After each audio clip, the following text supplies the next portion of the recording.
So glaciers. So glaciers came and they were in this area. I'll talk about some of the timing of those in a few.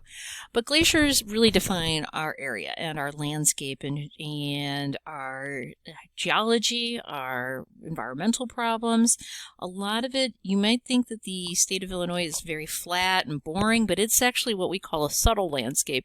And once we start drilling below the surface and we start looking at the soils and the sediments, the wetlands, the complexity, the state of Illinois actually becomes very complex, and it becomes hard to visualize sometimes because we can't see it. It just looks like this big flat area, and I'll go into that when we start talking about the water supply for the city of DeKalb and the Troy Valley, which I already kind of mentioned, which is part of the Paleo-Mississippi. It was a tributary coming into it.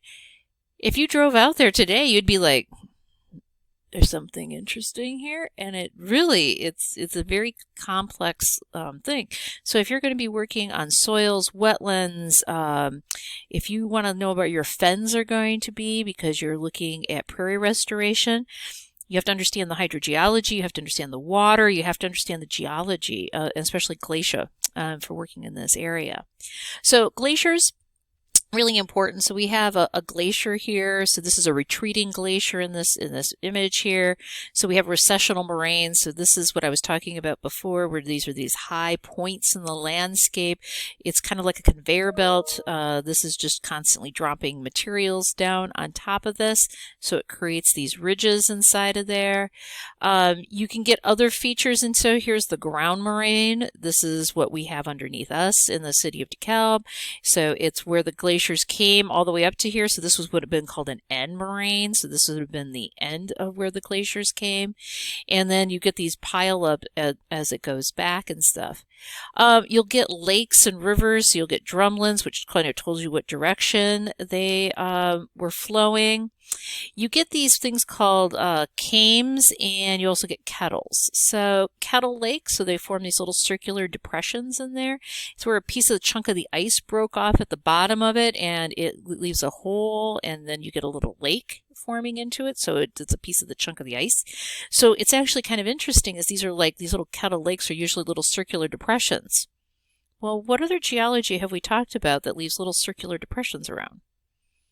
Karst. So karst, if we looked at Florida, they look similar, but you have to understand the geology of the area to know if these are actually karst or are these kettles. So we have a lot of kettles in this. So like Kettle Moraine State Park, there's all these little kettle lakes because that's where the ice broke off onto the bottom, and then you've got these recessional moraines that happen inside of there.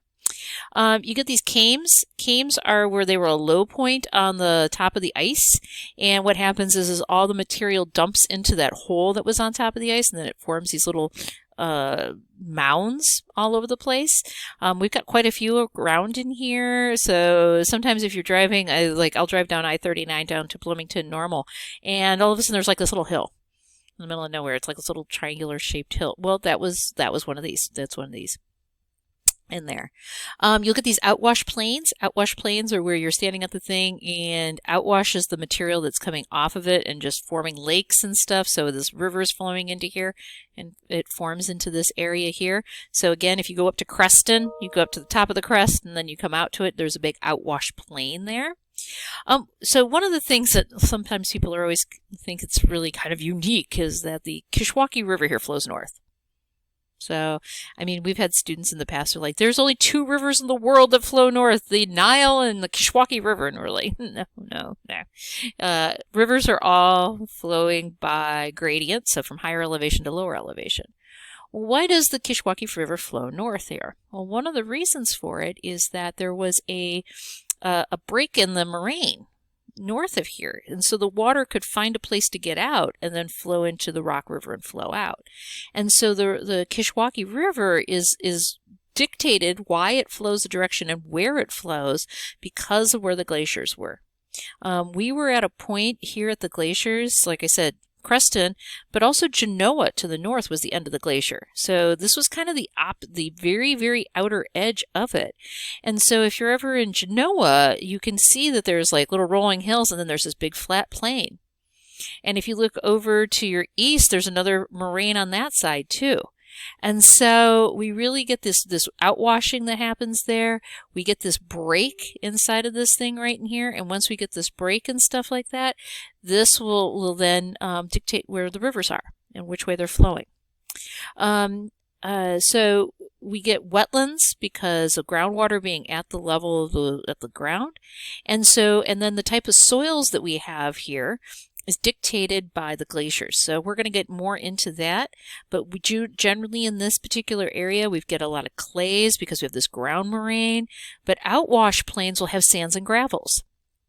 Okay, so this is really good high clay. This would be a great place to put a landfill over here or a pig farm. Like, so if we want to go back to talking about antibiotics and we talk about that, this would be a great place. This outwash plain is usually sands and gravels because it's this river flowing and this fast flowing, horrible place to put a hog farm. Okay, so we can look at where it is on the landscape, and if I know where it was on this landscape and know a few of these things, I can tell you generally what geology is going to be there and if it's going to pollute, what type of soils you're going to have. So we're going to talk more about that as we go through this, but glaciers and everything about glaciers really dictates what we know about this area. Okay, what else can I talk about glaciers about? I mean, I think I told you everything. Oh, so glaciers are one fascinating example of a combination of glaciers and water processes is this glacial outburst floods. So this is really an interesting phenomenon and kind of dictates a lot of why we have certain landscapes in our area.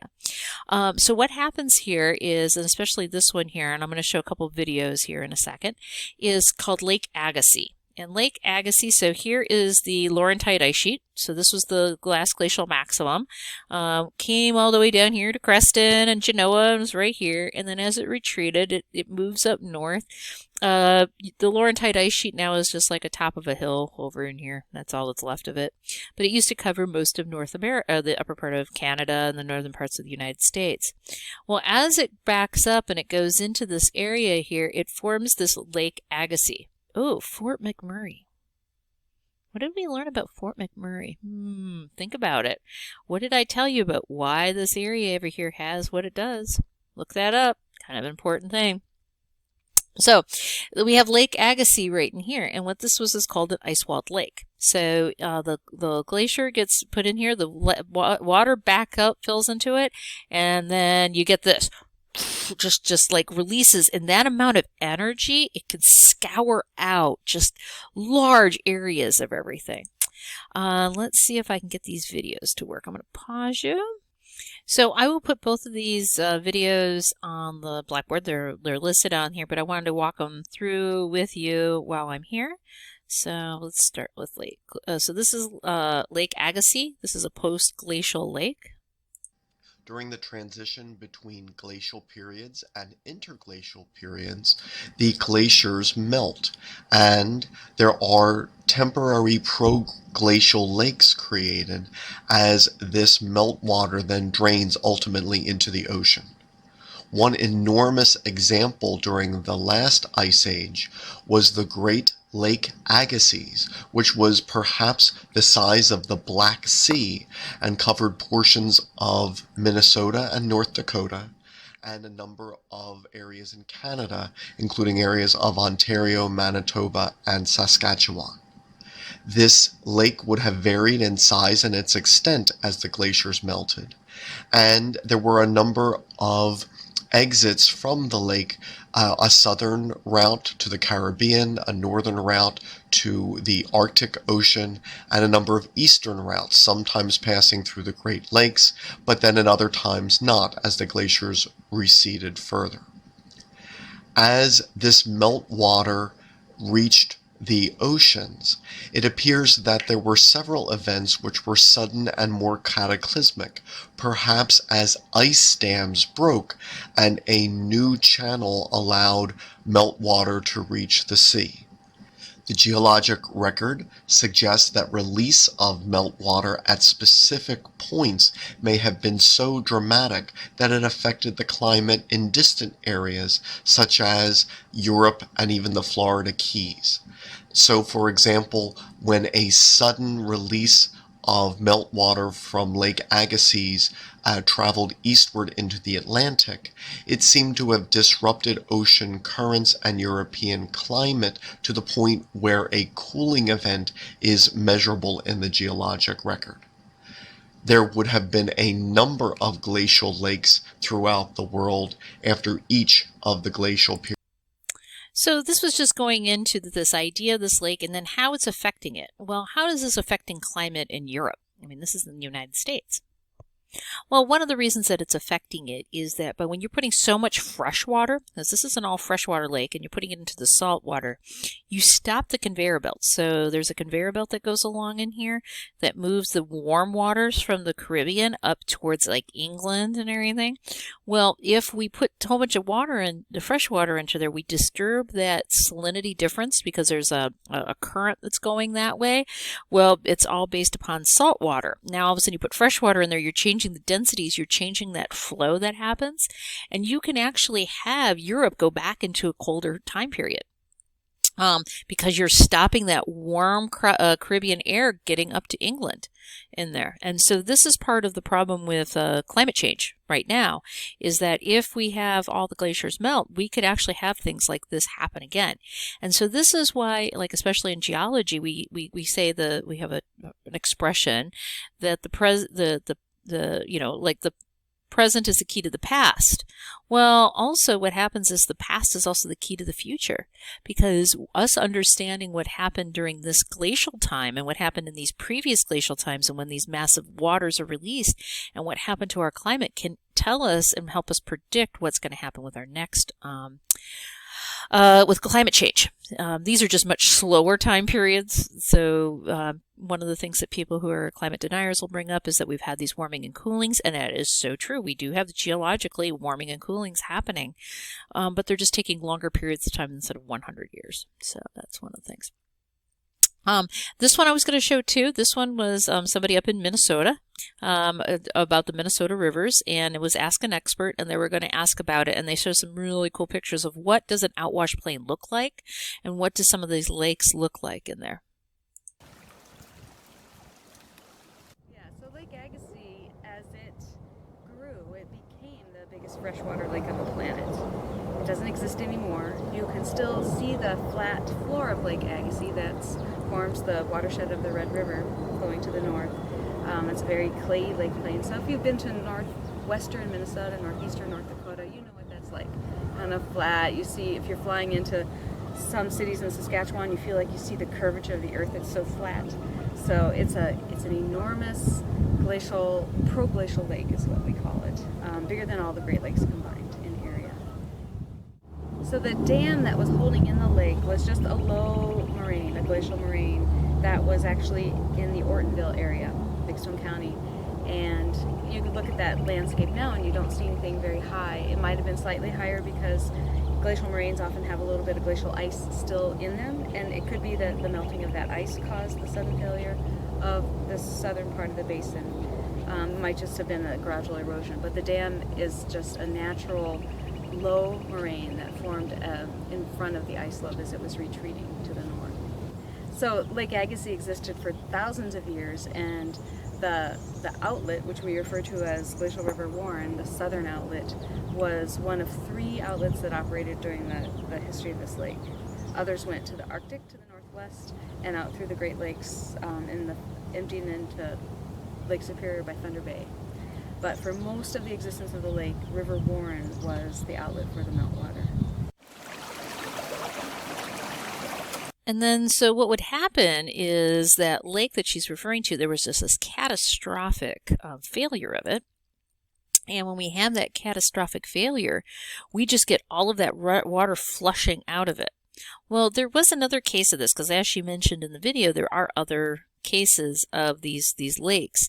So there was also one, these 2 researchers were shamed, saying, oh, this wasn't carved by water, and there's these rivers, and this, where these rivers are flowing, and we see like the Mississippi River getting gorged out and everything like that. Never happened. No, you're crazy. Why would this ever happen? Well, then they figured out that this one, especially here, this was a giant ice sheet. There was a lake right here. There was a dam, an ice dam right here. Then all of a sudden, when that breaks breaks free, it just scours this entire landscape and makes these giant river valleys that we see in this particular area of Idaho and everything. One of the things that's amazing when you're looking at it from when you fly over this particular area is this. Well, what is all of this? These are ripples. This is just like water flowing across it at such large scales that from the airplane, I mean, these are the size of it. Here's a grain elevator, and you guys can see the ripples on these pictures. And it's just humongous. The amount of energy that would have caused this would have been just phenomenal. Other places that this happened with water and just breaking is like Niagara Falls. This is all gouged out by the rivers. This was all dammed up. It breaks free, and then it just forms these rivers inside of here, dry falls. A lot of these are all caused because of this backup of water that then just like massive amounts of releases of it, and just releases all of that water and gouges out these rivers and stuff. So that can happen. One of the other areas that this happens is in the Great Lakes. So when we look at the Great Lakes, these are all caused because of glaciers coming in and out. They find a low spot and they keep constantly great gorging it out those areas. Here's Door County. Those are caused by the glaciers pushing it in. So, and one of the things that happens is we had our fair share of changes in the Great Lakes. The continental divide actually changed in this area. So what is the continental divide? That means that if a water droplet lands here, it ends up in the Gulf of Mexico. If it lands on the other side of the continental divide, it'll go to the Pacific Ocean. Well, that continental divide will change because of this changing ice inside of here. And so it opened and closing of the St. Lawrence Seaway and the Mississippi River because of these glaciers happening. Also, when glaciers happen, ocean levels drop because also the water is frozen inside of the thing. And so as glaciers arise, we get sea level rise and we get changes in flows of directions of rivers in there. The lake levels and outlets are controlled by ice. So the ice is, when the ice is filling them up, there's no, and then as they're depositing, we're filling it up, we're changing directions of water.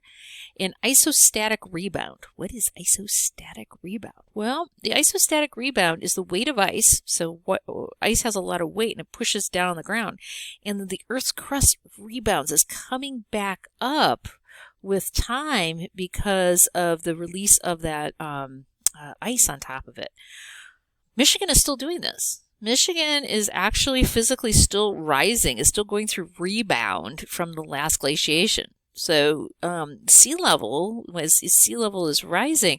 Michigan is also rising at a fairly fast rate, but it's not uniform. It's not uniform across the entire state. So there's some areas that, compared to a couple hundred years ago, are actually higher than they physically were before. So this happens a few inches per 100 years. It's not uniform over the whole area. Especially the lower peninsula of Michigan's got a lot more of it than the UP. When the rebound rates, it causes excessive erosion. So you get erosion happening because you get higher elevations to lower elevations and the water's pushing it out and stuff like that. So you get this really mass erosion rates here, and evidenced by tilted lakeshore sediments in Lake Superior. So Lake Superior, you'll see these lake beds that are usually flat, and then all of a sudden they're tilted because we're getting this rebound happening in one area when this should have been flat. And it wasn't due to tectonic activity, mountain building, or anything like that. It's isostatic rebound. So states like Michigan were so covered with ice. Where these lakes were, the glaciers came down, and especially came down the Lake Michigan here. And then, like I said, the Wisconsin one just kind of blopped out the bottom of it. So really dictates our landscape here. And then this just gives you an idea of where the ice sheets were at different times. Here we are. Here's Lake Michigan 14,000 years ago. Here's the ice 9,000 years ago, 7,000, and then by 4,000 years it's all cleared up inside of there. And we look at these submerged berry valleys that we see, like when we look at some of these areas, this is the actual valley. This is the current river, but the valley that feeds into it is so large because of these glaciers coming in and scouring out these areas, and these lakes flooding out these areas. And so if we look at Lake Michigan, it's filled up, and now this is at 7,000 years. The lake was much smaller. than it was today. And then as the water's flowing back into the system, it refills back up into those areas. And so we have these changing dynamics over the last 14,000 years. I mentioned to you guys about the driftless zone. I don't like calling it the driftless zone. It's the unglaciated part, but driftless is what they'll refer to it as. And it's this part of Wisconsin. We go up into Baraboo, that area here. Here's the age of and this is the driftless zone right inside of there. And these are the age of the different deposits. So you see the moraine. So here's Kettle Moraine area, and you see all the moraines. That's why we have hills up in there. This area wasn't glaciated. And it's the same thing with inside of the state of Illinois. The areas that weren't glaciated actually have these really hilly areas. And so you get these rugged valleys and stuff like that over in there. Well, what happens is this area is just slightly higher. So this is 1 million years ago. This was one glaciation. This is 325,000 years ago. This is the Illinoisan. If you notice, the whole state of Illinois is covered and stuff like that. So this is called the Illinoisan. And then this is the Wisconsin, because Wisconsin's mostly covered. And this is where, Creston in Illinois and the Bloomington Moraine and everything like that. This is our last glacial maximum, as 22,000 years ago here. And so the glaciers always seem to skip this area. Well, it's for two reasons. One of the reasons for that is this area is slightly higher elevation. So when the glaciers came to it, it just was easier to go around it. So, go around. It's easier than trying to go up a little hill. Also, what's in this area, especially like if you get over to Baraboo, you have Devil's Lake, and there's a quartzite that's there. This pink quartzite is some of the hardest stuff. Quartzite is sandstone that has been metamorphosed into so hard that it is almost like it is one of the hardest known things known to man outside of, like diamonds. This stuff is almost impenetrable. So this is like billion years old, and it hardly weathers because it is just so hard. It's got this slightly pinkish color. And so one of the fun things, if you ever drive around Chicago, if you go to the airport or you go around anywhere, start noticing the color of the asphalt. All of a sudden you're going to notice this asphalt that's lighter in color, kind of pinkish tone to it, versus the really black, the new stuff. Well, that pinkish tone isn't because it's weathered and dried out. No. What they do is they use some of this Baraboo quartzite inside of the hot mix, that's what they call hot mix, when they're making roads.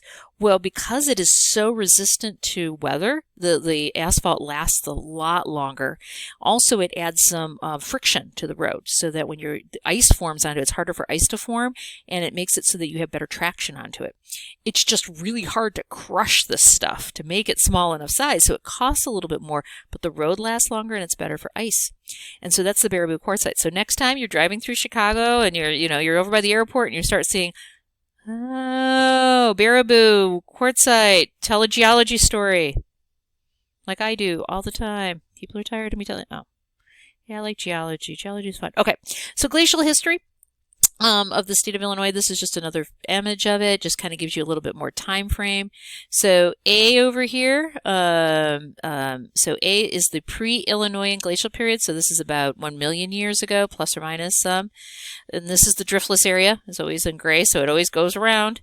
The area is shown with the stipple marks. Arrows indicate the direction of ice movement. So ice was moving these directions and stuff. B up in here is the late pre-Illinoisan episode, which was 600,000 years ago. The Illinoisan, which covers the entire state of Illinois, and this is why we have such flat areas here. And that's why, like down in the southern part, down the southern Illinois, it's really hilly, and over in Galena, it's really hilly, is that this glacier didn't reach those areas, and that happened 250,000 years ago. There's a zero missing right there. I'll put it in. There you go. There it goes. 250,000 years ago.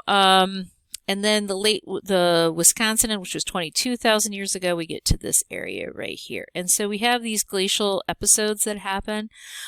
We call the last two because we can see them. I'm going to show you some pictures of why we know where they are in the landscape. But this area right in here is always uncovered into that area. So erosion by water can happen very rapidly inside of here. So this is one way we know about it, is that water just erodes. And so this is a water erosion. But one of the big things that helps to dictate our area is wind. So these are called aeolian. There's the word aeolian. Aeolian is the term we use in geology for wind-blown materials is aeolian. And then what you do is you create loess. Loess, L-O-E-S-S, loess. Loess is sand-blown silt. So here is Nebraska. Here's the sand hills. So if you know the sandhill cranes, here's the sand hills and stuff like that. Here's Kansas and Nebraska. Well, this right here is loess is sand is blown silt. So this is silt that is blown along. So you know it's a size grain. So you have clay is the smallest, then silt, then sand. And the silt gets blown and it fills up this area. And so we have, after the glaciers move away, so the glaciers are retreating back here, there's this big open outwash areas, big open flat areas, and the wind just starts blowing out of the west. And you start to get these deposits of the silt coming near it. So the sand, because sand is very heavy, it doesn't move really as well with the wind that happened after the glaciers. So the sand hills are locally sourced. So the sand kind of blows. You can kind of see it all blowing this direction here, while the silt can go really far distances. Some of the silt that we have in Iowa and into Illinois is coming out of Nebraska, because we can look at the mineralogy of this stuff and we can kind of source back where it's coming from. And so this loess is really important for the development of our soils and our wetlands in the area and our landscape. So how does silt and sand move? Here is saltation. So saltation is where it just kind of bounces along the ground. So it goes meow, boom, and then flies into the air and boom, and then flies in the air and boom. Creep is where it just kind of moves along the thing. Saltation is where there's enough velocity of the wind to cause it to go up, but it's kind of heavy. So this is what causes this deposition of this materials is high amounts of wind. And so you'll get these formations forming because it'll eat away, the silt will eat away at this part of it, of the material here as the wind is blowing, as you have this saltation that occurs.